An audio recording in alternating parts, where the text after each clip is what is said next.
I'd like to yield 4 minutes to the gentleman from Illinois, Mr. Kinzinger, a member of the Foreign Affairs Committee and the author of this important measure. The gentleman is recognized for 4 minutes. Well, thank you, Mr. Speaker, and thank you for yielding the time. Thanks to the committee and to leaders for bringing this very important issue forward. You know, Russia's continuing political, military, and economic aggression against Ukraine, as well as Georgia and Moldova, must be addressed. In short, this aggression will not stand. Mankind everywhere has a responsibility to stand up for territorial integrity and sovereignty in Ukraine, Georgia, and Moldova. U.S. and European sanctions to date have unfortunately not caused Russia to change course.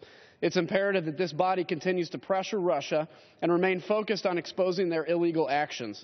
Mr. Putin would love nothing more than the world to simply not take notice or not have the political will to directly push back against his illegal annexation of Crimea.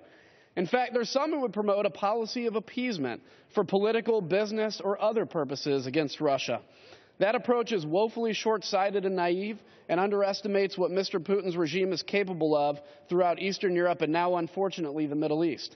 The U.S., Europe, and our allies must aggressively keep the pressure on Mr. Putin to encourage him to change his behavior. Sadly, Mr. Putin will only respond to raw power, and we must remain unified in our opposition to the annexation of Crimea and continued efforts to destabilize eastern Ukraine. We must be willing to change Mr. Putin's calculation to make it far too costly for him to continue down this path.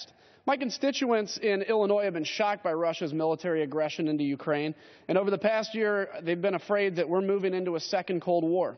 I agree with my constituents and believe Putin has alienated all the Western countries he ostensibly was trying to woo by the Sochi Olympics and is on the path to reigniting a second Cold War. Moreover, Putin has enraged the world by denying Russia's involvement in the death of 200 civilian passengers on a commercial Malaysian airplane from Holland to Malaysia in the spring of 2014. Russia sending arms and rockets to the Russian-aligned forces in Ukraine was the match that lit the fire for this heinous act.